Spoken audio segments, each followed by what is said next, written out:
Yusuf. Oke, terima kasih pada Mas Yusuf dan teman-teman dari Archeolab Academy. Sebelumnya, selamat siang semuanya. Assalamualaikum warahmatullahi wabarakatuh. Oke, sebelumnya terima kasih atas kesempatannya. Ini dulu saya kenal Mas Yusuf itu ketika ikut DTS di UNS ya. Kita kenalan gitu dan alhamdulillah teman-teman sebagai motivasi nih kalau kenal teman baru tuh apa ya, jangan sungkan-sungkan untuk kenalan gitu ya. Siapa tahu kita bisa berkontribusi dan alhamdulillah takdir Allah ya kita hari ini bisa berjumpa, berkolaborasi gitu. Kemudian kemarin dari Mas Yusuf, Mas gimana kalau kita collab gitu ya. Kebetulan saya bersama teman saya tuh buat sebuah channel namanya Hobi Data. Jadi mungkin perkenalin dulu ya, kenapa ada logo Hobi Data di posternya.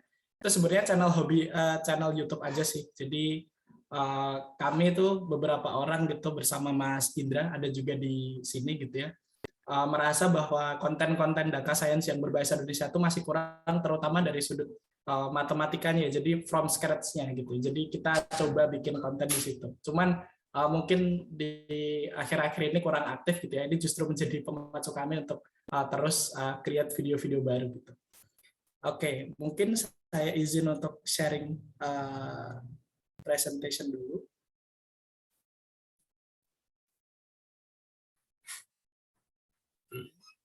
Oke, sudah terlihat, Mas. Kayaknya saya salah layar, Mas. Harusnya layar yang screen 2.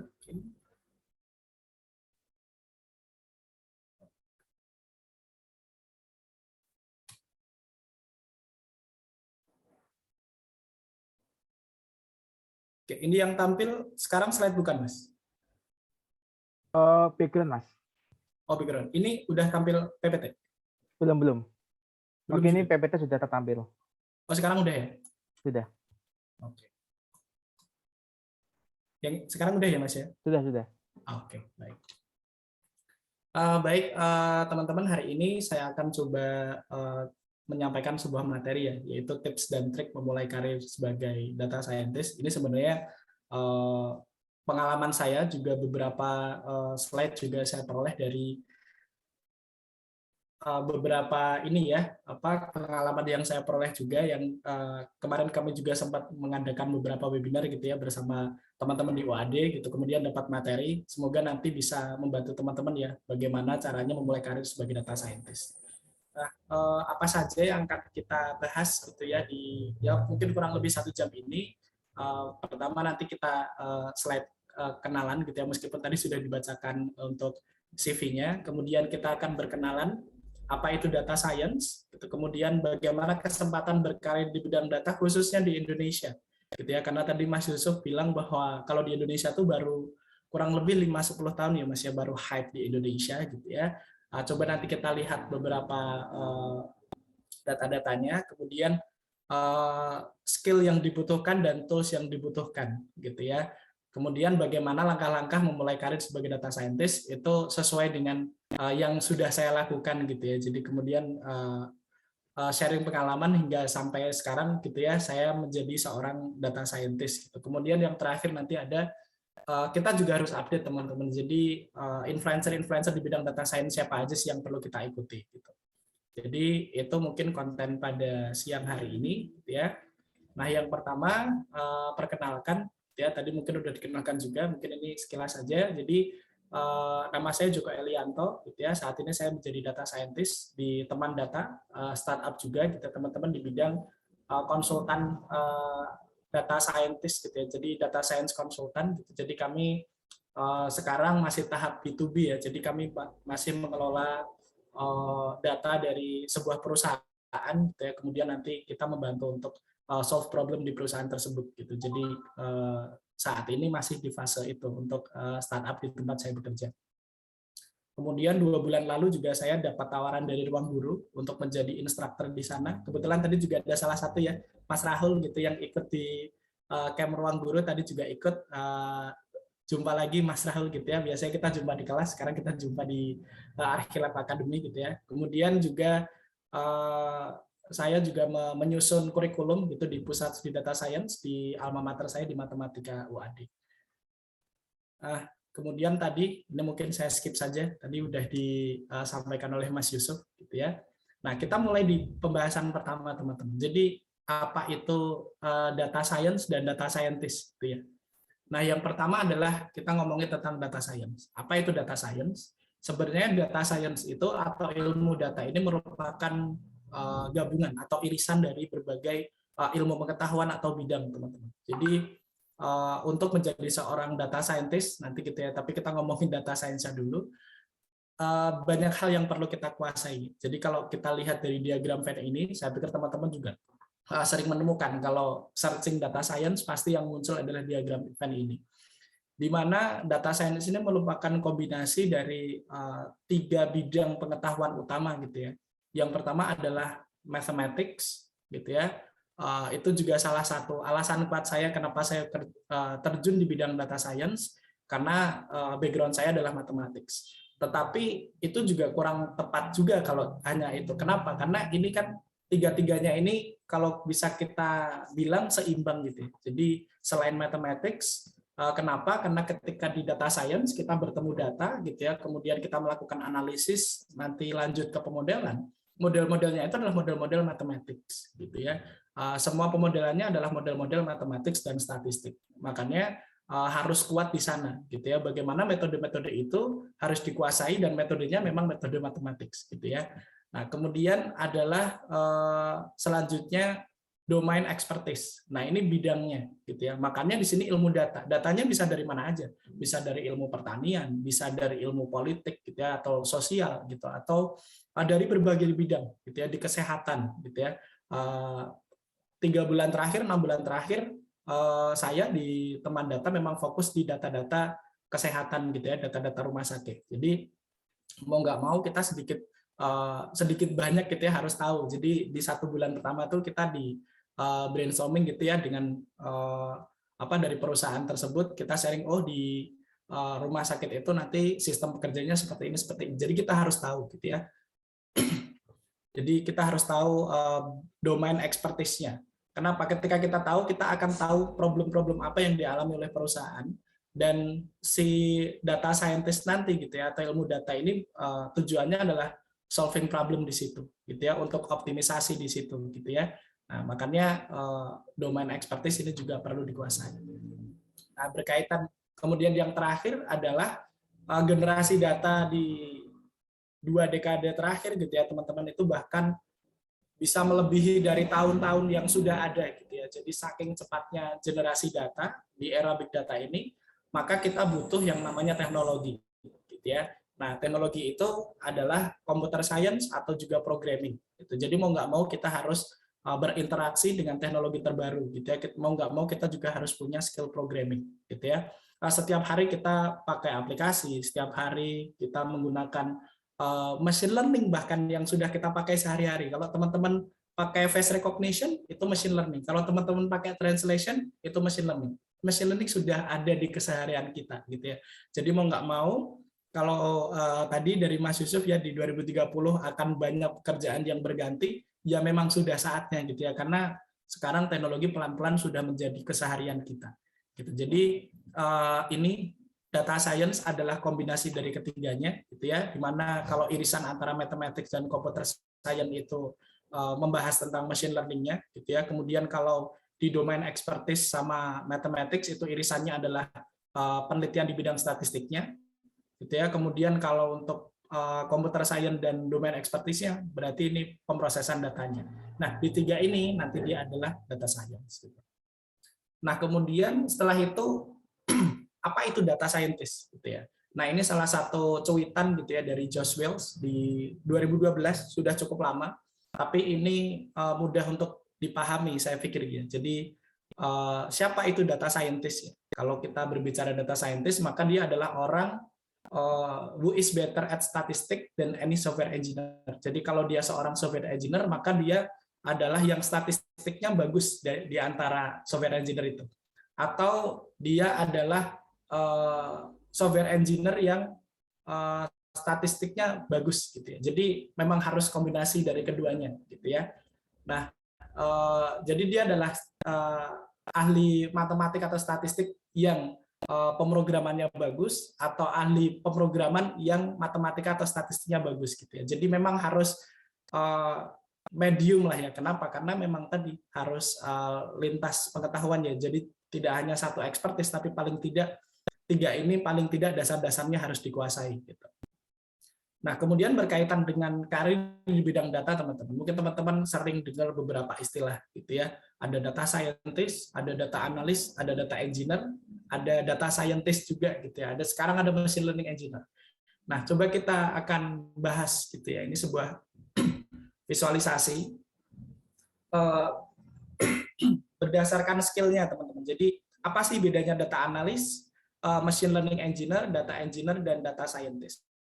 Kalau kita lihat dari skill-nya, gitu ya, maka data analis ini cenderung dia fokus di analisis data dan visualisasi data untuk mengkomunikasikan insight-insight yang ada dalam data. Jadi biasanya berupa report, gitu ya, atau interaktif dashboard, gitu ya. Nah, tetapi dia juga tetap butuh programming tools untuk apa? Untuk nanti crawling data gitu ya, tapi sekedar ngambil data gitu ya. Jadi dia tetap butuh programming tools karena sebagai seorang data talent, programming tools itu tetap menjadi basic ya. Jadi semuanya harus bisa. Karena kan platformnya nggak cuma satu gitu ya. Nah, nanti saya siapkan satu slide untuk teman-teman mungkin yang baru pemula ya. Jadi saya siapkan materi ini khusus untuk pemula. Jadi apa saja sih harus dipelajari di awal gitu ya. Untuk at least nanti dapat tawaran di bidang data science gitu. Nah, jadi data analis ini dia lebih ke mencari insight gitu ya, bikin report, bikin dashboard gitu. Tujuannya apa?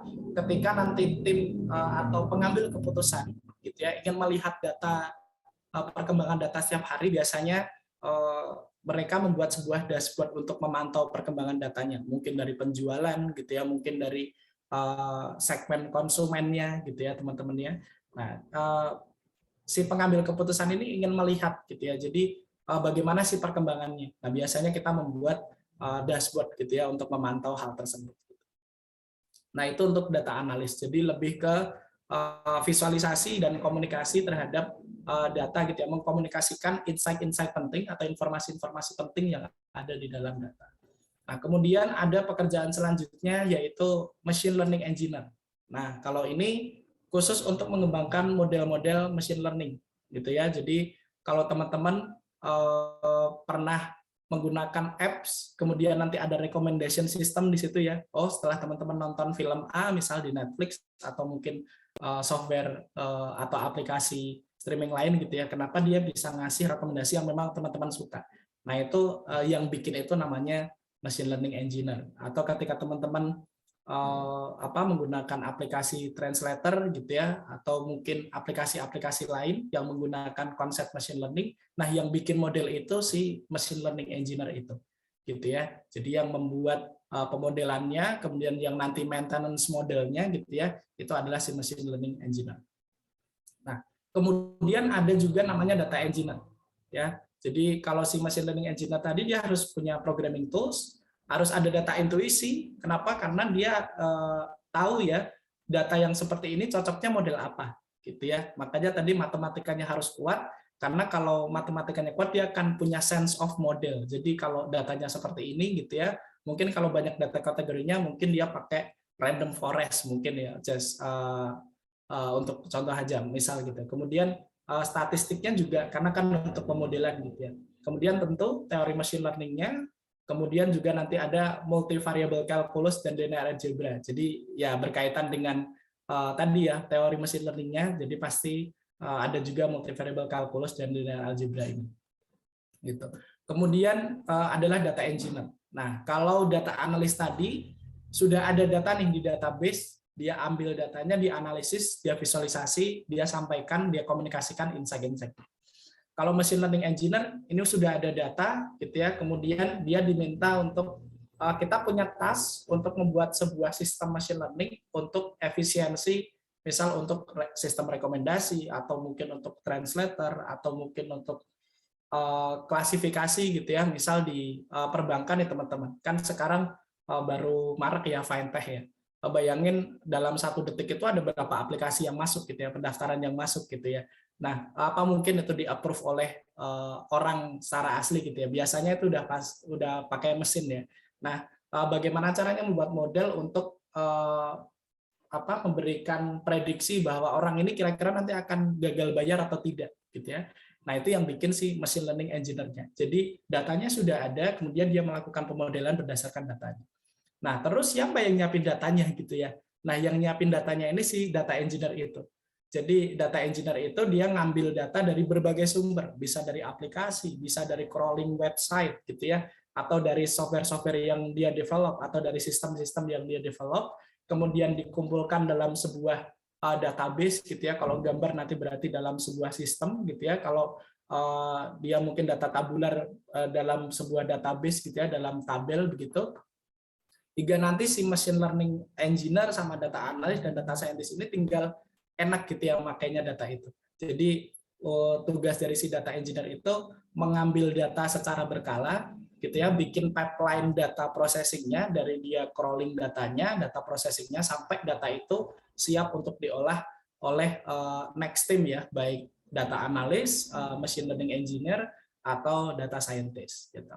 Nah, kemudian yang terakhir nih, ya, kalau data analis sudah ada data, dia analisis data. Kalau machine learning engineer sudah ada data, dia bikin pemodelan. Kalau data engineer, dia nyiapin datanya, gitu ya. Dia bikin pipeline-nya sehingga tiap malam dia ngambil data, gitu ya. Atau tiap 1 jam sekali dia ngambil data. Yang bikin sistemnya itu seorang data engineer. Nah, data scientist apa dong tugasnya? Dia adalah semuanya. Jadi dari awal sebuah proses analisis data gitu ya teman-teman, sampai akhir dia bikin sebuah sistem, ya makanya dia harus punya skill yang di semua lini gitu ya. Hampir semua skill dia harus punya. Programming tools-nya dia harus kuat gitu ya. Visualisasi dan komunikasinya dia juga harus kuat. Intuisi datanya juga harus kuat gitu ya. Statistiknya juga.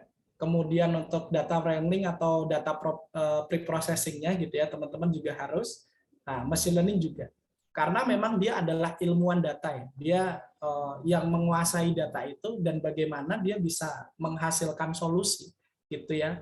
Menghasilkan solusi insight-insight dari data yang ada gitu ya. Termasuk kalau di perusahaan tempat saya bekerja menggunakan term data scientist ini. Jadi kalau di Indonesia teman-teman, jadi ini kan definisi baku dari data scientist, tapi mungkin nanti teman-teman akan bingung ya ketika lihat mungkin lowongan data scientist, tapi kok yang dikerjain jobnya data analis gitu ya.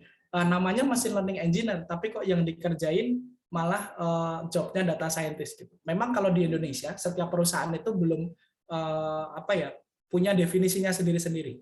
Tapi ini kita sampaikan secara akademik, memang harusnya data scientist itu adalah dia bisa bisa deep into data, jadi dia bisa solve problem dari data yang ada gitu ya. Kemudian dengan metode-metode data science tadi untuk memecahkan masalah yang ada di perusahaan berdasarkan data yang dimiliki atau menggunakan data dan metodenya gitu ya. Jadi itu secara formal harusnya seperti itu. Cuman kalau di Indonesia sendiri teman-teman nanti nggak usah kaget, loh ini judulnya data scientist tapi kok yang dikerjain adalah job desk-nya data analis gitu ya. Meskipun kalau saya amati cenderungnya data analis itu dia bikin report, visualisasi sama dashboard kalau di Indonesia ya.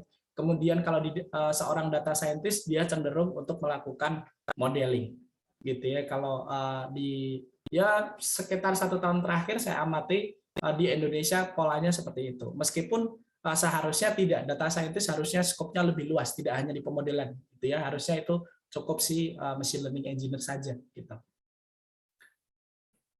Oke, selanjutnya adalah apa sih yang dilakukan di data science workflow gitu ya. Jadi tadi kan kita sudah bahas bahwa data scientist tadi dia harus punya skill yang paling lengkap gitu ya. Dia juga harus pemrogramannya kuat, visualisasinya data ada, machine learning-nya juga harus bagus gitu ya, pemahaman machine learning-nya, statistiknya. Kenapa? Karena data science proses itu merupakan proses yang kompleks seperti ini teman-teman. Dan ini iterate ya sifatnya ya. Dia iterasi. Artinya apa? Setiap satu putaran dia akan memperbaiki terus gitu ya. Jadi tidak dari A ke B gitu ya, dari ada solusi, ada masalah, nemu solusi terus selesai, enggak, tapi dia akan berproses terus. Nah, ini akan saya coba jelaskan ya prosesnya. Yang pertama, apa nih proses dari data science? Mulai dari business question. Nah, ini teman-teman mungkin kebanyakan dari mahasiswa ya.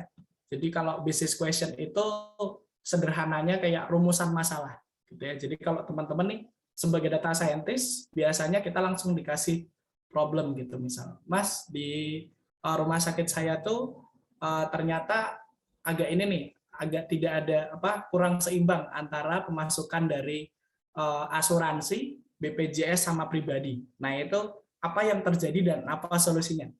Contohnya seperti itu ya, masalah yang pernah saya hadapi. Nah, udah sampai situ aja, kemudian kita diberikan akses ke datanya, gitu ya, diberikan akses ke datanya, terus coba kita carikan solusinya. Oh, solusinya nanti kita akan bikinkan sebuah dashboard, gitu misalnya, kita bikinkan sebuah dashboard untuk nanti melakukan pemantauan itu, misal, gitu ya. Nah, tetapi sebenarnya apa saja sih prosesnya gitu ya? Tadi hanya sekilas contoh gitu ya. Yang pertama adalah business question tadi. Jadi apa sih problem yang ada gitu ya. Kemudian kita mulai dari technical hypothesis. Oh, mungkin ada yang terjadi nih di salah satu bidang, mungkin terjadi something gitu ya. Nah, dari situ, dari dugaan itu teman-teman, kita akan melakukan pengumpulan data. Jadi si data scientist itu mulai dari awal nih, problemnya apa, dia susun hipotesis, kemudian dia ngumpulin data. Ya, kalau tadi kan si data engineer kan dia khusus untuk mengumpulkan dan menyiapkan data ya. Nah, ini prosesnya dari situ gitu ya. Jadi mulai pengambilan data, kemudian data apa aja sih yang perlu kita pakai gitu ya. Oh, mungkin kita butuh data A, B, C gitu ya. Kemudian kita lakukan analisis gitu ya. Oh, ternyata masih ada yang kurang. Nah, makanya di sini ada panahnya, ada circle lagi ya, ada kembali lagi. Jadi untuk di data preparation gitu ya teman-teman, sebelum pemodelan ini memang dia yang paling lama gitu ya. Jadi sepanjang saya bekerja sebagai data scientist, yang paling lama adalah data preparation ya. Jadi mungkin datanya ada yang kurang lengkap, mungkin datanya ada yang nggak valid gitu ya. Dan kemudian bagaimana cara mengakalinya, itu yang paling lama. Kalau pemodelan sekarang toolsnya sudah banyak ya, tinggal dimodelin aja, udah tinggal coba nanti kita tes secara kuantitatif dan kualitatif mana yang paling bagus, kemudian nanti tinggal di-deploy gitu ya. Nah, tetapi sebelum ke situ, data yang tepat itu seperti apa? Nah, itu yang paling lama gitu ya. Jadi nyiapin datanya, bersihin datanya, kemudian kita cari insight-insight di dalamnya, ya, melakukan exploratory data analysis. Nah, itu proses yang memakan waktu paling lama di dalam sebuah workflow data science gitu. Kemudian setelah itu tadi teman-teman ada masuk ke modeling ya. Jadi pemodelan tadi, misal kita mau bikin sebuah sistem, kalau di perbankan misalnya untuk kita model untuk ini, apakah seorang itu aplikasinya gitu ya, pinjol misalnya, atau mungkin program yang lain itu di-approve atau tidak, gitu ya, itu pakai machine learning, pakai klasifikasi gitu. Nah, kita lakukan pemodelan, modelnya sudah cukup bagus nih, dapat akurasi, advance score yang sudah cukup aman lah gitu untuk kita pakai, gitu untuk diimplementasikan. Baru nanti untuk prototyping ya, kemudian kita evaluasi, baru kalau sudah bagus nih, sistemnya sudah bekerja dengan bagus, baru kita integrasikan ke sistem yang kita pakai, mungkin bisa aplikasi atau mungkin bisa ke sebuah situs gitu ya. Nah, kemudian nanti di situ ada feedback. Nah, kemudian akan kita review lagi gitu. Jadi model yang sudah running di sistem yang kita develop itu akan kita pantau terus gitu ya. Nah, kemudian workflow ini jalan lagi dari awal lagi, kita cek lagi, kita ulang lagi gitu. Jadi workflow dari data science itu begitu luas teman-teman ya, dari mulai awal business question-nya apa, kemudian kita nyusun hipotesis, kita ngumpulin data, kita analisis, mungkin datanya masih ada yang kurang, masih ada problem dan lain sebagainya gitu ya. Kemudian masuk ke pemodelan, dari pemodelan kita ke prototyping, kita evaluasi lagi, baru ke integrasi, baru kita pantau lagi. Dan itu terus seperti itu gitu ya. Jadi merupakan sebuah siklus gitu ya. Kalau kita ngomongin data science, maka data science itu sebenarnya sebuah workflow begitu. Nah, kemudian kesempatan berkarir di bidang data. Tadi teman-teman sudah kita sudah belajar apa itu data science, siapa itu data scientist, gitu ya. Kemudian apa aja sih yang dilakukan dalam sebuah workflow data science. Nah, kemudian yang menarik adalah tadi kesempatannya berkarir di bidang data khususnya di Indonesia, gitu ya. Nah, ini ada, saya mengutip data ya dari International Data Corporation. Ini 2020, sekarang udah 2022, harusnya sudah jauh gitu ya. Ini udah ada 40 berapa nih? Nolnya udah gede banget gitu ya. Jadi datanya sudah sangat besar. Ini adalah challenge sekaligus kesempatan. Artinya apa? Memang data sekarang sudah banyak banget. Nah, artinya pasti butuh talent, butuh orang gitu ya untuk mengolah data ini. Kalau teman-teman dulu pernah dengar mungkin data is an oil gitu ya, data itu adalah minyak gitu ya. Jadi data sangat berharga. Di 2-3 tahun terakhir saya udah dapat term bahwa data is water gitu ya. Jadi data itu air. Jadi di mana-mana ada, tapi tidak semua orang bisa memanfaatkan air itu dengan bagus gitu ya. Jadi ada yang bisa memanfaatkan air itu bisa berguna banget, ada yang enggak, ada yang useless. Nah, itu adalah salah satu apa ya, menjadi wawasan kita bahwa oh ini kesempatannya gitu ya. Dan memang sekarang sudah eranya teman-teman ya. Jadi bagi teman-teman saat ini ya memang kita harus menguasai teknologi gitu ya. Kalau zaman saya dulu mungkin bapak-bapak kita nggak perlu tuh coding tuh apa gitu, tapi sekarang harus gitu ya, karena setiap hari kita berinteraksi dengan gadget gitu ya, semuanya bekerja dengan sistem programming gitu ya, makanya kita juga harus tahu lah sedikit-sedikit tentang programming, termasuk mungkin berbagai jenis pekerjaan yang berkaitan dengan teknologi. Nah, kemudian ini tadi kurang lebih sama dengan yang disampaikan oleh Mas Yusuf ya. In the last 2 decades, the emergence of machine learning research has grown exponentially. Jadi di 2 dekade terakhir ini ya teman-teman, di 20 tahun terakhir, memang untuk penelitian berkaitan dengan machine learning itu tumbuh secara eksponensial, termasuk sekarang teman-teman sudah merasakan ini risetnya ya. Risetnya sudah tumbuh secara eksponensial. Dan kalau dulu biasanya riset itu dari universitas ya teman-teman, dari akademik, di 20 tahun terakhir ini malah riset itu muncul dari perusahaan. Jadi kayak ada nanti model-model machine learning terbaik saat ini teman-teman tidak dihasilkan lagi oleh kampus-kampus besar di dunia. Malah yang bikin siapa? Translate terbagus, pasti kalau teman-teman ditanya yang muncul pertama kali siapa? Pasti Google. Gitu ya. Kalau kita ngomongin recommendation, pasti yang terpikir bukan Oxford atau MIT, tapi yang terpikir apa? Netflix, gitu ya. Jadi ini sebuah era yang memang penelitian di bidang machine learning, gitu ya, artificial intelligence justru munculnya dari industri, bukan dari akademik, gitu ya. Itu salah satu juga salah satu ciri-ciri dari perkembangan industri 4.0 ya sebenarnya. Nah, tetapi itu menjadi fenomena yang harus kita sadari, gitu ya, bahwa oh berarti memang saya harus mulai melek nih teknologi gitu ya, melek mungkin kalau teman-teman khususnya di sini yang hadir di sini pasti ada minat di data science gitu ya, maka oke nih peluangnya sangat besar gitu ya. Nah, terlebih lagi juga ini popularitas dari deep learning gitu ya. Jadi machine learning yang khusus menggunakan ANN ya, atau artificial neural network gitu. Oke. Nah, kemudian kalau di Indonesia sendiri teman-teman, di tahun 2020 itu sudah muncul sebuah standar kompetensi bahkan untuk AI-nya ya. Jadi saya tadi cari informasi kalau untuk data science itu tahun berapa, saya belum ketemu yang dapat ini. Yang AI-nya yang merupakan subbidang dari data science saja 2020 ini sudah ada.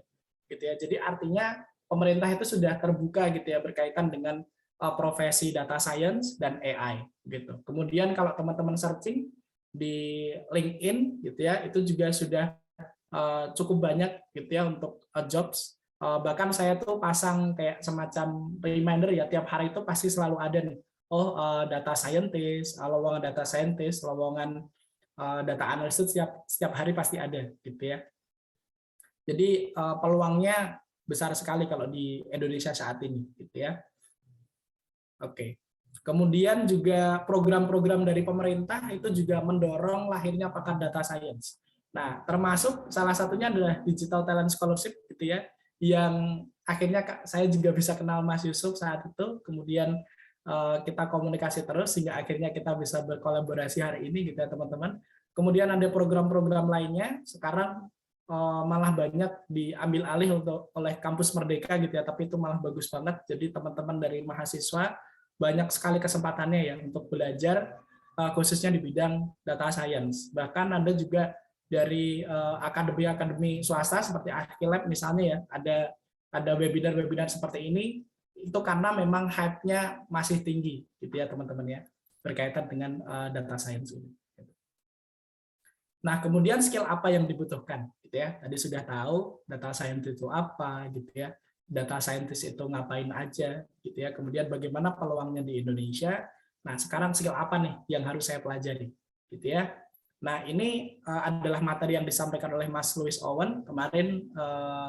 Kami dari UAD mengundang beliau, kemudian kebetulan beliau juga lulusan dari matematik ITB ya. Jadi ada paling tidak ada 5 ini teman-teman. Jadi 3-nya gitu ya, 2-nya itu memang tadi part of data science, yaitu adalah mathematics dan programming.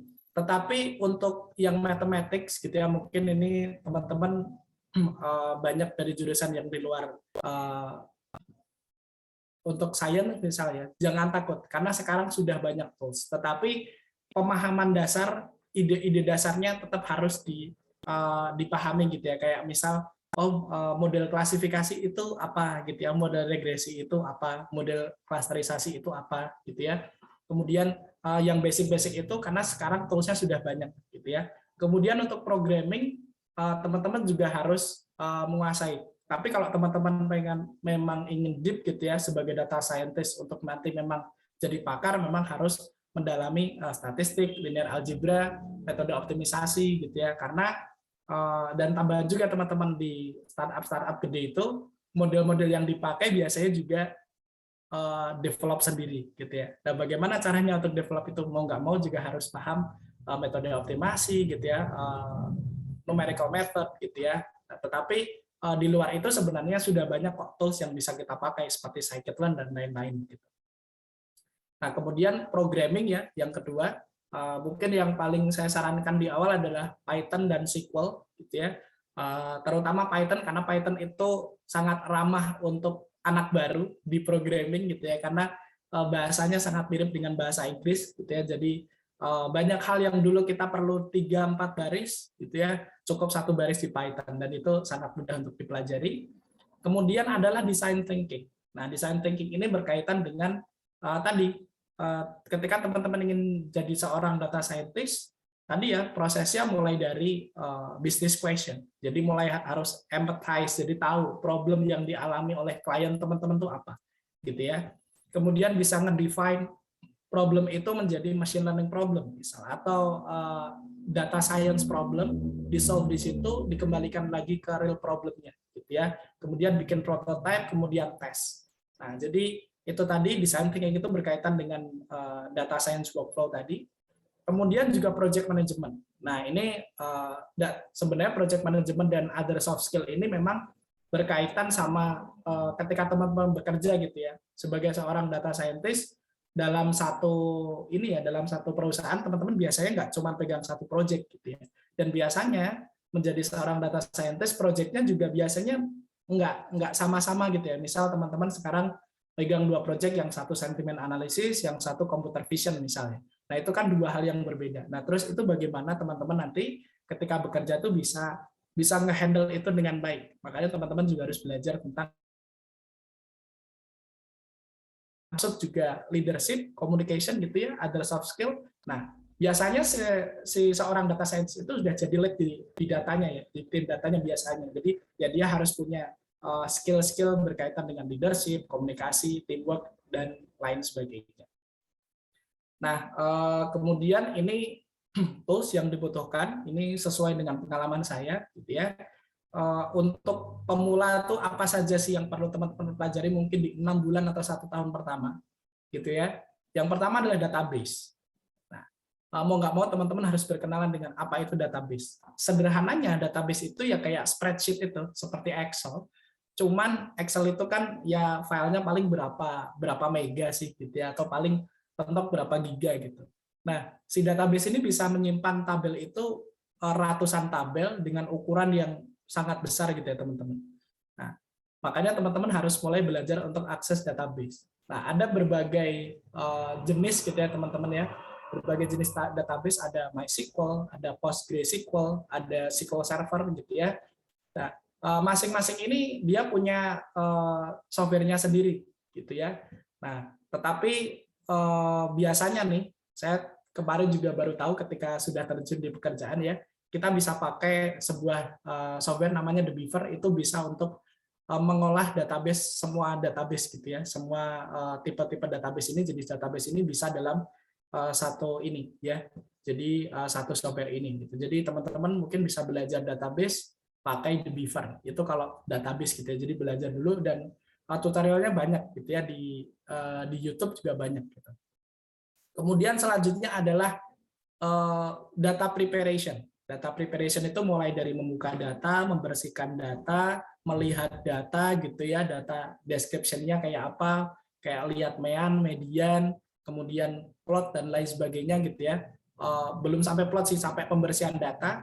Itu pakai apa? Yang dipakai adalah, kalau library-nya ada namanya Pandas gitu ya, ada NumPy, ada regular expression atau regex, ada nanti juga scikit-learn untuk data preparation gitu ya. Nah, ini semuanya ada di mana? Ada di Python. Ya, jadi teman-teman harus belajar Python di awal gitu ya. Banyak sekali short-short, termasuk teman-teman bisa lihat ke channel Hobi Data ya. Mungkin di bulan ini akan kita selesaikan gitu ya. Jadi tinggal upload sebenarnya, cuman belum sempat dari kemarin, tapi sudah ada nih 1-2 basic-basic Python, teman-teman bisa lihat di channel Hobi Data atau mungkin di short-short yang lain yang mudah untuk dipelajari gitu. Kemudian untuk data visualisasinya. Nah, data visualisasi ini yang saya maksud adalah untuk report ya. Untuk report itu biasanya kita bisa pakai Plotly atau Matplotlib gitu ya. Nah, khusus untuk Plotly ini teman-teman bisa generate di Python ataupun juga di RStudio. Jadi ada nih beberapa package itu memang dia di develop di 2 bahasa ya, di R sama di Python gitu. Nah, atau kalau di RStudio, khusus RStudio itu ada namanya library atau package namanya ggplot gitu ya. Nah, itu untuk data visualisasi, tapi untuk report statis gitu ya teman-teman ya. Nah, kemudian pemodelan. Nah, untuk pemodelan apa aja nih Mas yang perlu, paling nggak kalau searching itu apa gitu ya. Yang pertama untuk machine learning itu ada namanya scikit-learn. Ini adalah yang terbaik sih. Saya kemarin searching, ada nggak sih tandingan dari scikit-learn, dan kebanyakan pakar-pakar gitu ya, ini yang memang sudah yang paling bagus gitu ya. Kalau ngomongin model machine learning seperti SVM, regresi, kemudian ada decision tree dan lain sebagainya, memang scikit-learn yang sudah paling bagus gitu ya. Jadi teman-teman bisa mulai belajar di situ scikit-learn untuk pemodelan. Nah, kalau untuk deep learning, nah ini kayak ada fanbase-nya nih, ada 2 nih. Ada TensorFlow, ada PyTorch gitu ya. Ada yang bilang TensorFlow lebih enak, ada yang bilang PyTorch lebih enak. Dua-duanya karena dikembangkan oleh 2 perusahaan yang berbeda ya. Jadi ya saya anggap kurang lebih sama lah gitu ya. Jadi logikanya sama, mungkin sintaknya hanya beda-beda dikit gitu ya teman-teman ya. Dan mereka punya kelebihan dan kekurangannya masing-masing. Tetapi kalau untuk deep learning, 2 ini yang sering dipakai. Di Indonesia juga ketika saya kemarin diskusi-diskusi juga yang sering dipakai ya 2 ini, antara TensorFlow atau PyTorch gitu ya. Nah, untuk deep learning modeling. Nah, kemudian yang terakhir juga ini adalah untuk dashboard ya. Jadi untuk membuat dashboard interaktif itu ada 3 yang paling terkenal gitu ya teman-teman. Ada Tableau, kemudian ada Power BI, ada Google Data Studio. Nah, saya dulu ketika awal belajar ini tak buka-buka semuanya. Tableau ini kayak apa sih layoutnya, Power BI kayak apa sih layoutnya, Google Data Studio seperti apa sih. Ternyata 3-tiganya itu sama teman-teman. Logika cara berpikirnya itu sama. Tinggal ya paling ada beda lokasi aja gitu ya. Jadi mungkin ini untuk bikin ini letaknya di mana. Jadi sebenarnya 3-tiganya ini kurang lebih sama. Jadi kalau teman-teman mungkin mau belajar itu bisa fokus di satu dulu. Mungkin dari yang free dulu, dari Google Data Studio dulu gitu ya, atau Power BI atau Tableau gitu. Nah, jadi ini untuk pemula. Pemula aja banyak Mas gitu. Tapi dari pengalaman saya nih teman-teman, dari yang teman-teman bisa ini aja, biasanya ketika teman-teman nanti sudah bisa bikin profil yang menarik gitu ya di LinkedIn, teman-teman nanti akan dapat tawaran.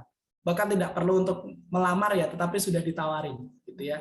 Karena skill ini memang basic skill, teman-teman. Basic skill yang dibutuhkan oleh seorang data scientist itu basicnya dia punyanya ini, itu sudah cukup di Indonesia. Kenapa? Teman-teman nggak usah bayangin model-model yang rumit-rumit gitu ya. Kita baru ada di Indonesia gitu ya. Jadi kebutuhannya baru kebanyakan itu ya teman-teman ya. Karena sekarang kan lagi hype nih perusahaan-perusahaan lagi kayak transmigrasi dari pola lama ke data driven gitu ya. Jadi mereka baru kami sering nih nemuin perusahaan yang mau bekerja sama dengan teman data gitu ya. Jadi mereka baru belum lama nih kayak bikin sebuah database, kemudian baru mau bikin sistem data driven dan lain sebagainya. Jadi memang masih awal gitu ya. Mungkin di luar sudah ada bikin robot inilah, sudah bikin sistem itulah. Tapi di Indonesia sebenarnya ini baru mulai berkembang. Makanya lagi hype gitu ya teman-teman ya. Jadi sebenarnya skill basic pun peluangnya sudah banyak gitu ya teman-teman. Sudah cukup gitu ya sebenarnya. Nah, tetapi tentu ya nanti ketika teman-teman sudah mulai belajar pasti akan ini lagi. Jadi ketagihan. Oh, saya harus belajar ini, saya harus bisa ini dan seterusnya gitu. Nah, kemudian selanjutnya adalah langkah-langkah memulai karir sebagai data scientist. Ini yang saya lakukan ya teman-teman ya. Mungkin kalau teman-teman lihat dari atau pernah dengar dari teman yang lain mungkin berbeda, tapi kalau saya mulai dari menyukai data science. Nah, suka itu dari mana? Ya dari searching-searching, belajar gitu ya. Nah, ini adalah beberapa situs yang biasanya saya kalau cari di sini ya, ada 365 data science, itu berbahasa Inggris, tapi kita bisa akses materinya gratis. Kalau sertifikatnya kayaknya bayar ya kalau mau yang full gitu, tapi untuk dapat materinya itu free. Ada juga Analyticspedia, itu dari India, itu ya dari sahabat kita di India itu, tapi bagus sekali tulisannya, itu sangat mudah dipahami, apalagi untuk pemula gitu ya. Ada Simplilearn, itu banyak juga di YouTube. Nah, kemudian ada dua tempat ya, yang biasanya saya juga sering searching itu muncul di dua tempat ini. Kalau data science kemudian berkaitan dengan ilmu-ilmu IT itu memang banyak yang nulis di Medium, ya, banyak yang nulis di Medium. Kemudian di YouTube juga banyak gitu ya yang bikin konten-konten berkaitan data science. Dan teman-teman bisa searching itu dengan mudah, gitu ya. Jadi pertama suka dulu, gitu ya. Terus fokus gitu ya mau belajar apa dulu nih? Oh saya mau belajar database dulu. Oh saya mau belajar Python dulu. Saya mau belajar dashboard dulu, misal. Jadi mulai dari suka itu, suka dilanjutkan dengan belajar gitu ya. Nah, kemudian kalau yang saya lakukan lagi nih, join event. Banyak sekali event-event yang ada gitu ya. Sekarang nih salah tiganya gitu ya. Ada Digital Talent Scholarship.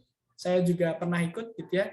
Kampus Merdeka, salah satunya tadi ya dari Camp Ruang Guru, teman-teman ini khusus untuk mahasiswa gitu ya. Kemudian ada Bangkit. Nah, Bangkit ini yang nyelenggarain GoTo sama Traveloka ya. Dulu masih belum GoTo, dulu masih Gojek Tokopedia gitu ya. Jadi ada dua. Sekarang sudah jadi satu gitu dengan Google gitu ya, teman-teman. Ada event-event lain lagi seperti Archilab Academy ini juga gitu ya, teman-teman. Jadi ikut event itu sebagai mungkin kalau teman-teman lagi malas, oh ya yang penting aku ikut. Karena ketika teman-teman ikut event itu nanti akan dapat insight baru lagi, akan dapat cerita baru lagi untuk memotivasi teman-teman. Oh iya ya, ternyata saya harus semangat lagi nih untuk belajar data science lagi gitu. Nah, setelah itu yang paling penting teman-teman ya, karena teman-teman ingin menjadi seorang profesional di bidang data science gitu ya, maka ya harus bikin portofolio gitu ya. Kalau zaman dulu mungkin dilihatnya latar belakang pendidikan. Sekarang juga masih sih cukup relevan, tetapi kebanyakan perusahaan justru lihat kamu pernah bikin apa, kamu pernah ngerjain apa, project apa. Dan teman-teman nggak usah berpikir bahwa teman-teman harus join atau harus internship gitu ya, itu juga lebih baik sebenarnya. Tetapi untuk memulai itu nggak perlu sebenarnya. Teman-teman bisa untuk mulai bikin sendiri gitu ya. Oh mungkin teman-teman bisa bikin analisis regresi sendiri gitu ya, ditulis di Medium, bikin account YouTube gitu ya, bikin konten di YouTube gitu. Atau yang paling sering memang dilihatnya adalah di GitHub.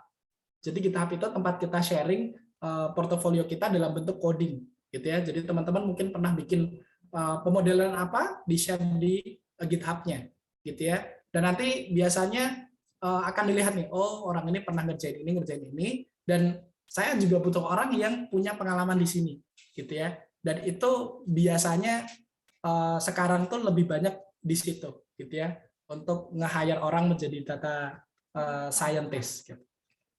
Jadi belajar, gitu ya, kemudian aktif join event untuk dapat hype-nya tadi ya, untuk dapat motivasi terus-menerus. Kemudian bukti belajarnya apa? Oh, saya udah pernah bikin catatan nih, tulisan berkaitan dengan model regresi. Oh, saya udah pernah bikin project nih, pemodelan berkaitan dengan model klasifikasi, gitu ya. Itu teman-teman show off di show off aja, gitu ya, ditampilkan. Gitu. Nah, kemudian networking. Nah, ini juga penting, networking dan juga personal branding, gitu ya. Jadi teman-teman mulai sekarang aware. Kalau mungkin teman-teman nggak pede buat upload foto-foto di Instagram, nah sekarang teman-teman harus pede untuk upload apa yang teman-teman pelajari di LinkedIn. Oh, hari ini saya ikut seminar nih atau webinar di Archilab Academy ngomongin tentang data science. Wah, saya jadi tertarik, misal gitu ya. Atau teman-teman nulis di Twitter gitu ya, berkaitan dengan ide-ide teman-teman berkaitan dengan data science gitu ya. Jadi terus teman-teman bisa connect ke orang-orang yang memang fokus di bidang itu gitu ya. Teman-teman bisa connect, nanti salah satunya teman-teman bisa connect ke saya gitu ya di LinkedIn, nanti kita bisa connect bareng gitu. Kemudian nanti bisa juga insya Allah bermanfaat gitu ya, saling berbagi ilmu, berbagi pengalaman gitu. Siapa tahu juga ada project ke depan begitu. Nah, kemudian yang terakhir teman-teman, pertama suka dulu, belajar terus-menerus, kemudian aktif ikut berbagai acara gitu ya, event gitu ya. Kemudian bikin portofolio, ini yang penting yang saya tekankan gitu ya. Jadi buktinya apa nih teman-teman sudah belajar gitu ya, harus bikin portofolio. Kemudian sudah mulai aware untuk networking ya, untuk personal branding, upload di LinkedIn, aktif gitu ya. Karena sekarang memang eranya seperti itu teman-teman ya. Jadi kalau dulu mungkin teman-teman bisa kenal dari temannya gitu ya. Nah, sekarang bahkan bisa kita tuh belum pernah kenal tapi dihubungi lewat LinkedIn gitu ya. Nah, bahkan saya tuh dapat pekerjaan yang saya sekarang itu, saya nggak kenal tuh sama Mas Ricky yang hire saya tuh, dia lihat profil saya, kemudian ngobrol gitu, kemudian ditawarin untuk jadi data scientist gitu ya. Nah, itu ya memang eranya sekarang seperti ini teman-teman ya. Saya hanya sharing aja yang pernah saya lakukan gitu. Jadi dan ini adalah yang terakhir teman-teman ya. Langkah terakhir tadi suka, join event, build portfolio, networking, dan yang terakhir adalah mulai dari sekarang gitu ya. Jadi saya juga dulu pernah mengalami besok aja lah belajarnya gitu ya. Pas masih S1 tuh besok aja lah, lulus matematika mau kemana ya? Besok aja. Nah, sekarang teman-teman jangan ikuti saya dulu ya, jangan ikuti jejak saya dulu. Mulai dari sekarang, mungkin teman-teman ada yang dari semester akhir, mungkin malah ada yang semester awal gitu ya. Udah sekarang resource-nya banyak gitu teman-teman. Teman-teman bisa belajar dari manapun. Kalau untuk sertifikasi ya mungkin ada syarat-syarat tertentu atau berbayar. Tetapi kalau untuk ilmu saja sebenarnya banyak yang gratis gitu ya. Jadi mulai dari sekarang terus berproses. Kenapa? Karena kesuksesan itu adalah kesiapan bertemu dengan kesempatan. Gitu ya. Siapa tahu teman-teman nih belum ini ya, ada tawaran terus nih, tapi ternyata teman-teman belum siap gitu ya. Jadi sekarang fokus aja siap terus gitu ya, siapkan terus, belajar ini, belajar itu gitu ya. Kalau ngomong data science ya belajar machine learning, belajar data analisis gitu ya, belajar untuk bikin dashboard, belajar untuk modeling gitu ya. Kemudian teman-teman rajin upload di GitHub, rajin bikin tulisan di Medium misal, kemudian nanti ada orang yang menawarkan ke teman-teman, teman-teman sudah siap gitu ya. Jadi ada kesempatan bertemu dengan kesiapan gitu. Nah, kemudian kalau saya sendiri gitu ya teman-teman, saya bukan yang pinter matematik, meskipun ambil jurusan matematik, saya juga pernah dapat nilai E juga gitu ya di perkuliahan. Ini aib tapi nggak apa-apa lah diceritain. Tapi intinya saya juga dulu mungkin nggak ya saya bisa jadi data scientist gitu ya. Apalagi di Indonesia, paling kalau ngambil jurusan matematik pasti dari universitas atau kampus-kampus yang matematikanya bagus lah gitu ya. Tapi udahlah, saya yang penting mulai aja gitu ya, ikut-ikut berbagai event. Dan memang tadi yang pertama adalah suka dulu gitu ya, kemudian bikin profil. Saya dulu iseng-iseng bikin profil di LinkedIn gitu ya, sharing saya belajar apa, saya juga bikin GitHub gitu ya. Saya belajar, saya sering apa aja yang saya pelajari gitu ya. Ikut kursus, saya upload notebooknya gitu ya. Ikut ini saya sharing untuk catatannya kayak gitu. Kemudian aktif nulis. Nah ini kebetulan kalau nulis ini saya memang cukup aktif ya kalau di ini, dan di 2 tahun terakhir ada kurang lebih 5-7 paper gitu ya. Tapi karena itu juga ada dukungan juga dari prodi ya teman-teman, mungkin itu kan kondisinya berbeda. Tetapi yang penting tadi teman-teman build portfolio gitu ya, kemudian sharing interest teman-teman di LinkedIn gitu ya. Kenapa LinkedIn? Karena LinkedIn adalah sosial media untuk profesional gitu ya. Kalau teman-teman kalau Facebook itu sosial media untuk teman-teman lihat masa lalu teman-teman. Kalau Instagram itu sosial media untuk sharing visual gitu ya. Kalau Twitter itu sosial media untuk sharing gagasan. Nah, LinkedIn ini sosial media untuk profesional gitu ya. Jadi teman-teman harus bisa adaptasi tuh di masing-masing sosial media tuh apa sih yang ingin teman-teman tampilkan gitu ya. Kemudian pernah ikut ya di Bangkit tadi. Kebetulan saya bertemu dengan orang-orang luar biasa, dengan Mas Dani dan Mas Kadana. Jadi menjadi salah satu best project ya. Sebenarnya karena mereka berdua yang hebat. Saya cuman ikut-ikutan aja karena dua-duanya kan dari IT ya. Saya dari matematik sendiri, dan saya juga salah satu orang yang di luar IT gitu di Bangkit, karena di Bangkit yang awal itu yang belum khusus untuk mahasiswa itu malah kebanyakan orang-orang yang sudah bekerja jadi software engineer lah, jadi data scientist lah gitu ya. Kebanyakan malah ke situ gitu ya. Tapi di Bangkit 2.0 itu udah masuk di kampus Merdeka kebanyakan mahasiswa gitu ya. Jadi agak beda. Kemudian pernah juga diberi kesempatan oleh UAD untuk jadi salah satu pembicara di summer course gitu ya. Jadi kita kerjasama dengan salah satu universitas di Malaysia untuk mengadakan summer course on machine learning. Sebenarnya yang dibicarain adalah tesis saya gitu ya. Jadi ya hanya ngomongin yang saya kerjain aja sih gitu. Kemudian bersama dengan Pusat Studi Data Science juga mengadakan beberapa kali workshop ya. Mungkin dengan Archilab Academy kita bisa kerjasama nih Mas dengan PSDS ya. Selain Hobi Data mungkin di next-nya gitu. Kemudian akhirnya sebelum saya dapat tawaran, jujur ya, saya juga apply ya ke beberapa, dan itu banyak teman-teman ya. Tapi justru itu jadi motivasi ya. Oh, di sini saya masih kurang ini, daftar di sini saya masih kurang ini, daftar di sini masih kurang ini. Sampai akhirnya saya sudah agak putus asa saat itu, kemudian dapat tawaran ya dari teman data gitu. Oh Mas, kita butuh nih untuk di bidang ini, mungkin Mas Joko tertarik. Kemudian saya terima dan alhamdulillah sampai sekarang gitu ya. Nah kalau di PSDS ini memang karena kami gitu ya ingin membuat matematika awal ini juga punya fokus ke data science, makanya juga diberi kesempatan juga untuk turut berkontribusi untuk mengembangkan sebuah pusat studi data science di sana. Termasuk juga tadi teman-teman untuk nulis-nulis ini juga salah satu produk dari PSDS ya untuk publikasi tadi gitu. Nah kemudian di 2 bulan terakhir ada tawaran juga untuk mengisi di Ruang Guru ya, camp, salah satu program dari kampus Merdeka gitu ya, camp Ruang Guru. Jadi di situ khusus di data analis, bisnis analis ya, data, bisnis analis and operation. Mungkin ini sebuah kalimat yang penting sih, tapi kalau saya ya, kalau mungkin lagi down gitu ya, lagi belajar kemudian kok sulit banget gitu ya, kenapa saya nggak paham gitu, saya terus kepikiran ini gitu. Kemudian lihat teman-teman yang lain mungkin dari tempat yang berbeda, dari universitas mungkin yang jauh lebih baik, mungkin orangnya jauh lebih cerdas dari saya gitu ya. Apakah saya bisa seperti orang itu? Kemudian saya selalu berpikir seperti ini. Setiap kita itu dilahirkan istimewa gitu ya. Tidak setiap cerita diketahui banyak orang. Jadi banyak orang-orang yang luar biasa justru ceritanya nggak diketahui gitu ya. Tetapi setiap cerita itu punya tokoh utama.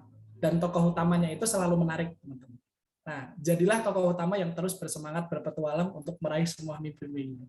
Jadi kamulah tokoh utamanya, akhir cerita ada di tanganmu. Jadi mungkin teman-teman sekarang yang wah ini Mas Joko kan sekarang udah sampai tahap ini ya. Sama, saya juga di tahap seperti teman-teman nih, nyari-nyari, wah bisa nggak ya saya jadi data scientist ya? Bisa nggak ya saya bikin modelan ini ya? Wah Python saya nggak tahu tuh sama sekali gitu ya. Error aja udah pusing nih. Nah terus gimana gitu ya? Tapi justru itu teman-teman, indahnya hidup tuh itu dari yang tidak jelas, kemudian mulai ada petunjuk, mulai ada harapan, terus ditekuni hingga akhirnya kesempatan itu datang datang dan kita bisa menyambutnya satu persatu. Jadi mungkin itu teman-teman materi pada hari ini, dan ini mungkin ada beberapa nama ya. Kalau teman-teman mau mengikuti perkembangan dari data science, ini adalah ahli-ahli data science yang ada di LinkedIn. Mungkin nanti bisa teman-teman screenshot atau nanti di-share ya materinya oleh teman-teman dari Archilab Academy. Gitu ya, ini adalah tokoh-tokoh yang kalau teman-teman mau mengikuti ya, teori-teori terbaru di data science itu apa, gitu, ini adalah influencernya. Gitu ya teman-teman, ini adalah tokoh-tokohnya gitu. Mungkin itu Mas Yusuf dan teman-teman dari Archilab Academy dan semua peserta yang bisa saya sharing. Nanti kalau teman-teman mau bertanya boleh, tapi akan saya jawab sebisa saya. Gitu. Mungkin sekian dari saya akhiri terlebih dahulu. Wassalamualaikum warahmatullahi wabarakatuh. Waalaikumsalam warahmatullahi wabarakatuh. Oke, terima kasih banyak Mas Joko, luar biasa atas penyampaiannya, sangat insightful dan juga sangat menginspirasi ya untuk kita semua. Mari kita beli applause secara virtual kepada Mas Joko sekali lagi atas ini ya presentasi yang disampaikan oleh Mas Joko. Luar biasa, terima kasih Mas Joko telah mengisi dan menginspirasi pada kesempatan siang hari ini. Di tengah-tengah siangnya puasa, barangkali teman-teman sini ngantuk, tapi saya lihat antusiasme peserta ini luar biasa ini untuk mengikuti dan mendengarkan apa yang Mas Joko sampaikan. Nah, teman-teman semuanya di sini kami buka sesi tanya jawab ya, bagi teman-teman yang sekiranya ingin bertanya secara langsung maupun secara di kolom komentar, silakan teman-teman bisa raise hand atau mungkin menuliskan di kolom komentar. Tapi sebelum itu, di sini saya izin untuk sharing dulu teman-teman semuanya. Barangkali teman-teman di sini tertarik ya terkait masalah hobi data, teman-teman jangan lupa untuk bisa ini subscribe gitu ya teman-teman semuanya untuk channel hobi data ini, biar Mas Joko dan juga Mas Indra ya tadi ya Ya, semangat Mas untuk Indra. dalam mengupload konten edukatif beliau rasa data scientist. Nah, teman-teman bisa subscribe ini di hobi data ini kebetulan luar biasa masalah video tutorialnya dan juga video edukasi yang berkenaan dengan data. Ini jangan lupa teman-teman follow, subscribe untuk hobi data, untuk nanti link YouTube-nya nanti saya share di kolom komentar. Oke, silakan teman-teman semua jika ada yang ingin ditanyakan langsung kepada Mas Joko, dipersilakan, atau mungkin jika masih malu-malu nih bisa tanya via kolom komentar. Gitu ya. Kebetulan saya sama Mas Joko ini dulu ketemu pas di UNS ya dulu Mas, program FGA DTS dulu, Kominfo. Ya, alhamdulillah sampai sekarang masih komunikasi dan alhamdulillah sekarang bisa kolaborasi. Ya, silakan teman-teman semuanya. Ada yang ingin ditanyakan atau mungkin teman-teman ingin sharing, dipersilahkan. Oke, ini ada pertanyaan dari Mas Rahul. Oke, mungkin saya bacakan dulu ya Mas. Selamat siang Mas Joko, saya mau bertanya, kira-kira proyek data science seperti apa yang bisa menambah ketertarikan HRD terhadap kita? Oke, kepada Mas Joko saya persilakan untuk bisa menjawab pertanyaan. Oke, jadi project seperti apa sih yang menarik untuk HRD atau recruiter gitu ya? Yang pertama adalah project-nya itu ada alurnya, Mas. Alurnya. Jadi mulai dari tadi business question-nya. Jadi misal perbandingannya gini, Mas Rahul mau bikin pemodelan klasifikasi gitu ya. Biasanya kan kalau klasifikasi itu langsung di notebook-nya ada import library, kemudian membuka data, data preprocessing, kemudian nanti ada evaluasi gitu ya.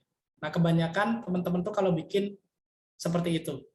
Dan itu kurang menarik. Apalagi HRD itu bisa jadi dia memang bukan dari IT gitu ya, bukan dari informatics, bukan dari AI atau bukan dari data science gitu ya. Bisa jadi dia memang dari orang yang dari awam gitu. Jadi memang kita harus bikin kontennya itu utuh dari awal. Misal ngomongin tentang fintech tadi ya contohnya. Mas Raul bisa bikin sebuah notebook gitu ya. Nanti di atas adalah latar belakang masalah. Latar belakang masalah ada apa? Kalau kita ngomongin klasifikasi tadi untuk approval ya, apakah seorang ini nanti dia akan gagal bayar atau enggak. Mas Raul bisa nulis, masalahnya adalah hari ini ya banyak orang yang sangat tertarik menggunakan fintech. Kenapa? Karena kemudahan aksesnya gitu ya. Kemudahan aksesnya kita bisa hanya pakai apps, kita nggak perlu untuk disurvei secara langsung gitu ya, tetangga juga nggak tahu, bahkan bisa jadi orang tua kita nggak tahu gitu ya. Nah, tetapi tantangannya adalah dalam satuan waktu bisa jadi yang mendaftar itu banyak sekali gitu ya. Bisa dalam 1 detik itu lebih dari 10, 20 atau bahkan ratusan orang.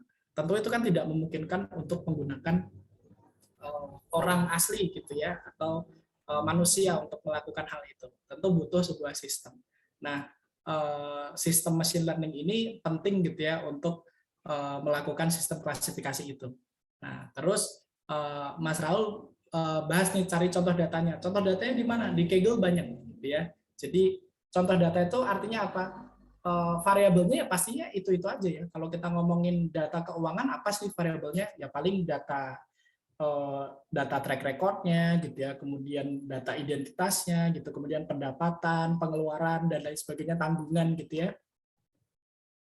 Nah, itu biasanya sudah banyak nih di Kaggle contohnya. Nah, kemudian Mas Raul bisa kayak ngasih refer, oh model-model yang terbaru gitu ya, yang terbaik itu untuk kasus data seperti ini tuh ini gitu ya. Nah, kemudian Mas Raul bikinkan sebuah model sampai akhir, sampai evaluasinya, terus nanti kalau bisa ya sampai nanti sebuah prototype. Jadi sebuah web app gitu, tinggal kalau bisa sampai Mas itu bisa bikin kayak semacam web app gitu, kemudian dia input datanya, kemudian dapat modelannya. Tapi kalaupun tidak, sampai dievaluasi tadi sudah cukup, asal penulisannya tadi secara struktur. Jadi intinya masalahnya apa, solusi yang Mas tawarkan seperti apa gitu ya, di tataran konseptualnya, di tataran teknikalnya, Mas Rahul bisa menunjukkan bahwa oh saya tahu nih ada model namanya scikit-learn, oh ada model namanya ensembling model, oh ada model namanya deep learning model gitu ya. Nah itu untuk nunjukin bahwa Mas Rahul itu, oh ini Mas Rahul tuh tahu nih pernah pakai deep learning model, misal, oh pernah pakai scikit-learn model yang sudah di assembling, jadi nggak yang basic aja gitu ya, tapi yang sudah digabung dan di-improve gitu ya. Jadi itu intinya adalah menunjukkan skill analisis Mas Rahul gitu ya. Jadi ada storytellingnya nih kalau nulis notebook gitu ya. Termasuk notebooknya dibuat yang interaktif gitu ya, kayak bisa diklik atau ada gambar kayak gitu. Nah, itu lebih menarik lagi. Gitu. Jadi skill menulis gitu ya. Atau kalau Mas Rahul punya lebih banyak waktu, bisa ditampilkan dalam sebuah video gitu ya. Mungkin itu sih Mas yang bisa saya jawab dari Mas Rahul. Untuk yang menarik intinya adalah bisa nunjukin skillnya secara utuh gitu ya, dari analisisnya, kemudian nunjukin technical skillnya gitu di portofolionya tadi. Gitu. Oke, siap. Makasih banyak Mas Joko atas jawabannya. Jadi ini luar biasa Mas Joko masalah ini ya. Nah, yang penting perhatikan di dalam nanti pembuatan portofolio khususnya untuk HRD. Nah, di sini sebelum saya lanjut ke pertanyaan berikutnya teman-teman semuanya, kami mengingatkan ya kepada peserta webinar untuk bisa mengisi link lisensi yang telah diberikan oleh panitia. Untuk sertifikat akan diberikan bagi peserta yang mengisikan lisensi pada form yang telah disediakan. Dan jangan lupa untuk teman-teman bisa mengikuti ini ya, follow media sosial Athlete Academy dan juga media sosial Hobi Data, dan jangan lupa untuk subscribe Hobi Data.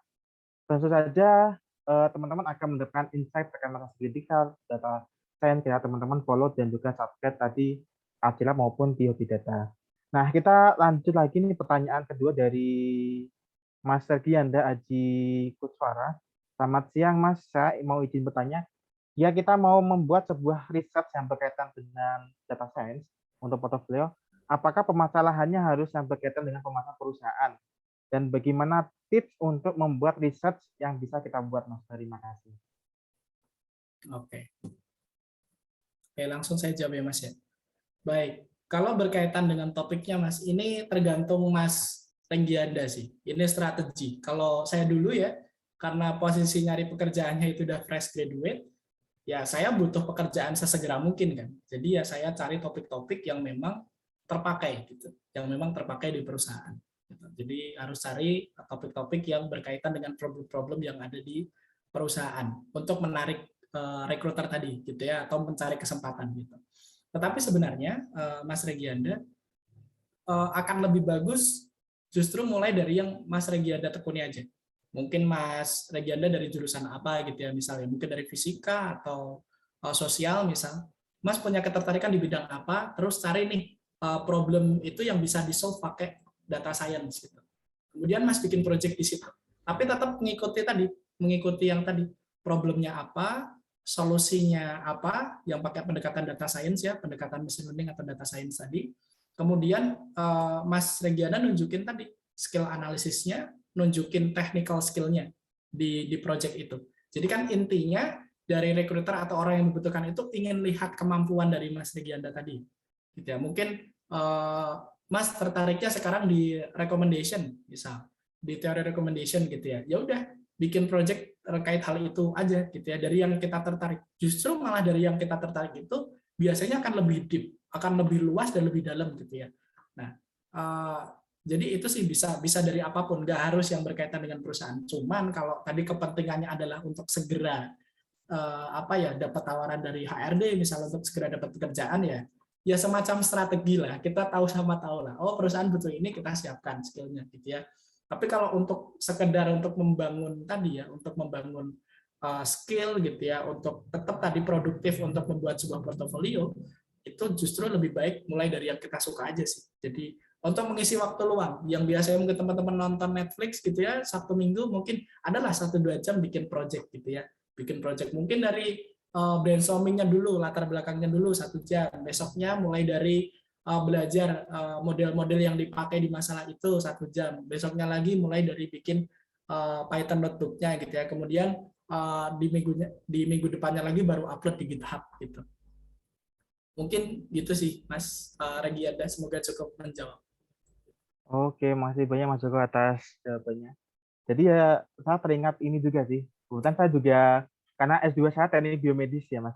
Dan S2 saya teknik biomedis juga sangat relate juga dengan deep learning, machine learning, sangat relate, apalagi saya tesis juga tentang machine learning juga Mas. Jadi memang keilmuan ini ya, keilmuan data khususnya di bagian machine learning dan juga deep learning yang jadi subbagian dari data science juga itu sangat berpengaruh juga dan sangat dibutuhkan juga dalam dunia medis sekalipun. Bahkan saat ini saya melakukan klasifikasi sel darah putih pada penderita akut limfobasis leukemia, salah satu kanker darah yang diderita oleh inilah remaja, anak-anak itu banyak sekali menderita itu. Itu juga sama, saya menggunakan apa yang tadi disebutkan sama juga ya, scikit-learn, kemudian TensorFlow, saya juga menggunakan itu semua. Yang apa ya, membedakan antara ini jenis limfosit, basophil dan sebagainya juga pakai tadi labelnya disebutkan sama Joko. Jadi sangat berguna lah terkait masalah keilmuan kita masing-masing, gak hanya medis saja ya, tapi juga keilmuan yang lain. Bahkan terkait masalah sentimen analisis, misalnya dari Twitter atau apapun bisa digunakan. Atau bahkan untuk merangkum teks narasi gitu, ya dalam dunia medis pun sama juga.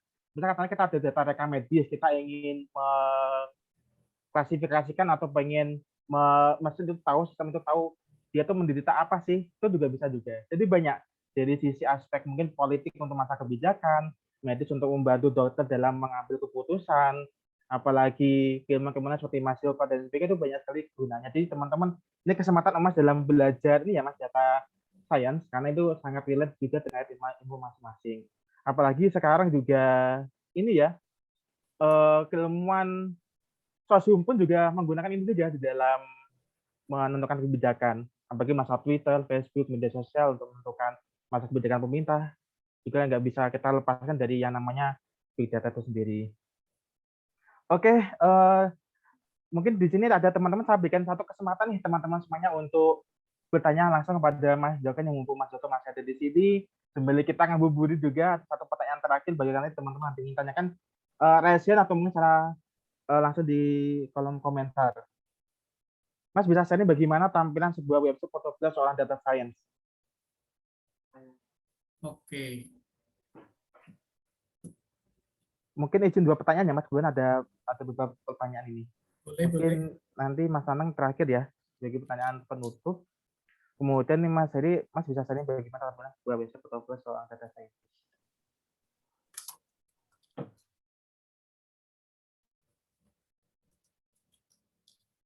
Oke, kalau tampilan ini website portofolio ya? Iya Mas, website portofolio. Saya tuh pernah bikin yang punya saya sendiri, cuman udah lama nggak saya buka lagi. Coba. Tapi intinya nunjukin ini sih, nunjukin apa yang teman-teman sudah pernah buat aja sih, gitu ya. Jadi experience, sebisa mungkin jujur, gitu ya. Jadi teman-teman jangan tuliskan yang teman-teman belum pernah juga, gitu. Karena nanti biasanya di wawancara itu, ini pengalaman saya berkali-kali ikut wawancara ya sebelum dapat tawaran tadi itu adalah, misal saya nulis pernah bikin ini nih, apa pemodelan untuk deteksi gambar gitu ya, apakah seseorang itu sedang fokus atau tidak dalam berkendara. Itu ditanyain detail tuh teman-teman tuh.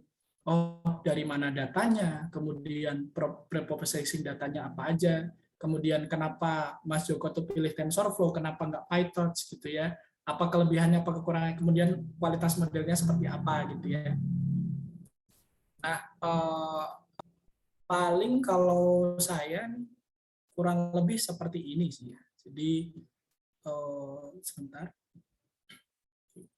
Sudah tampil Mas Yusuf? Sudah Ya. tahu Mas Joko. Oke, jadi ini untuk profil pribadi saya, tapi sudah lama nggak saya update juga karena di 3 bulan terakhir di perusahaan cukup hektik gitu ya. Kemudian kemarin juga ada di ruang guru juga, jadi belum sempat update lagi. Tapi ini justru motivasi nih, gitu ya. Mulai dari sekarang kita akan update terus gitu ya. Nah, paling kurang lebih seperti ini Mas. Jadi kalau di data science, saya dulu sempat juga ikut pernah ambil setahun kursus desain grafis ya. Jadi kalau di bidang-bidang seperti ini fokus sama tampilan yang clean ya Mas. Kan yang ditanyakan tampilannya ya. Jadi yang clean. Terus kalau portofolio data science juga malah cenderung biasanya hitam putih aja. Kalau jadi desain grafis ya pasti berwarna gitu ya. Tapi kalau di data science fokus sama kontennya biasanya. Jadi yang clean gini, terus tunjukin aja skillnya apa, Python, R, SQL gitu ya. Kemudian ini yang sebuah paragraf singkat tentang ketertarikan teman-teman itu apa, kemudian teman-teman itu siapa. Gitu. Kemudian ada beberapa skill yang mungkin teman-teman tertarik atau pelajari, gitu ya. Kemudian project yang pernah teman-teman lakukan atau pernah kerjakan gitu ya. Nah ini kurang lebih seperti ini sih, gitu ya. Kalau contoh ya ini yang pernah saya buat, tapi nanti kurang lebih seperti itu. Terus ini nanti untuk masing-masing ini saya linkkan ke ini sih, saya linkkan ke GitHub-nya, gitu ya. Saya linkkan ke GitHub-nya. Nanti teman-teman bisa. Oke, ini saya harus sign in dulu, tapi nanti kurang lebih seperti itu sih Mas, gitu ya. Mungkin kurang bagus sih contohnya, tapi kurang lebih seperti itu. Tipsnya sih clean, terus keep fokus sama ininya, keep fokus sama kontennya, gitu, Mas Hari. Oke, siap. Makasih banyak Mas Joko telah nampilin ya website portofolio soal data scientist. Iya. Sehingga jadi gambar lah kalau lebih yang perlu diperhatikan sebagai mungkin nggak hanya website ya, mungkin bisa pakai GitHub atau mungkin LinkedIn itu mungkin bisa jadi untuk teman-teman untuk menampilkan portofolio dari teman-teman semuanya. Kemudian dari Mas Nana sama saya, semoga kedepannya tetap diadakan lagi kegiatan bahasan data science. Saya dari D3 STTAL, untuk saat ini belum ada mata kuliah tentang data science. Mungkin ini pengalaman pertama saya mendapat data science. Oke, mungkin nanti kita bisa mungkin update lagi ya nanti ya, Joko. Mungkin Iya. kita kerjasama dengan Hobi Data atau mungkin barangkali dengan PTSS Wadin, nanti kita mungkin bisa bareng-bareng bagi teman-teman yang sekiranya masih belum tahu tentang data science, kan ya mungkin kita bisa adain workshop mungkin ya Mas tentang Python gitu, mungkin Python dasar belajar. Bisa banget Mas. Ya. Ini. Oke, ini bisa jadi inilah lanjutan ya nanti teman-teman semuanya. Jadi banyak nanti Mas Joko nanti dia bisa kita bareng-bareng kolaborasi nanti. Barangkali nanti dari Mas Saul bisa gabung project nih Mas Yusuf. Oh boleh banget Mas, boleh banget. Karena kebetulan di sini saya juga baru mau submit paper juga bareng sama teman-teman tentang NLP juga. Karena kebetulan kemarin NLP Mas ya, NLP. Iya NLP Mas kemarin. Mantap. Mau submit paper karena kebetulan teman ada tugas kuliah. Tugas kuliahnya itu tentang identifikasi penyakit gitu, yang mana nanti dari data rekam medis, kemudian nanti kita coba sampaikan dia itu terdiagnosis apa dari data percakapan pasien ke dokter. Emang kalau misalnya hanya tugas kuliah, akhirnya kita tinggalkan lah, kita sampai paper aja bareng-bareng sama teman-teman yang lain gitu. Keren. Di samping tesis yang sekarang baru konvlogi juga semester 4 untuk klasifikasi sel darah putih penyakit kanker darah. Ya bareng-bareng lah, kan background medis, Mas Joko background matematik, atau banyak teman-teman yang lain, mungkin background yang lain, kita bisa kolaborasi bareng-bareng nih. Biar kita jadi environment bareng-bareng dalam memajukan ya keilmuan data di Indonesia. Oke, mungkin itu saja teman-teman semuanya. Terima kasih banyak Mas Joko dan juga teman-teman yang atas partisipasinya.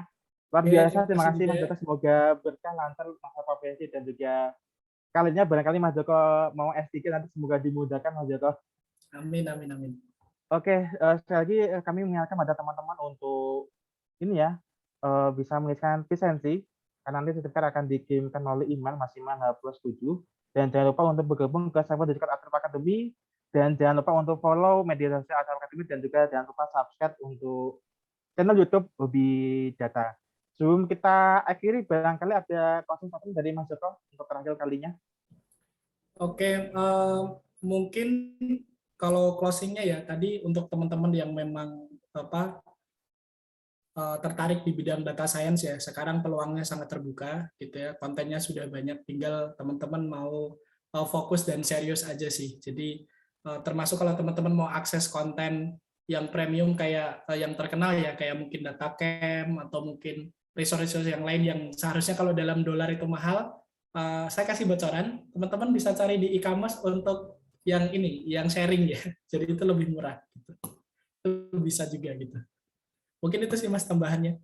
Oke, Atau terima kasih kalau banyak yang Mas bahasa Joko. Indonesia yang sampai dia penempatan juga banyak gitu ya, tapi itu lebih premium, tapi itu lebih menjamin gitu ya, lebih menjamin itu dapat pekerjaan juga banyak. Mungkin Oke, itu sih Mas. siap. Makasih banyak Mas Joko atas konsistensinya. Sebelum kita akhiri, kita lakukan posisi foto bersama ya. Bagi teman-teman yang mau untuk on-cam, bisa on-cam terlebih dahulu nih. Kita posisi foto bersama dulu kepada panitia. Mohon untuk bisa mempersiapkan diri untuk meng-capture peserta pada siang hari ini. Oke, saya hitung mundur 10 detik ya. 10, 9, 8, 7, 6, 5, 4, 3, 2, 1. Oke, bagi teman-teman on-cam bisa on-cam pada saya bantu hitung mundur untuk slide yang pertama.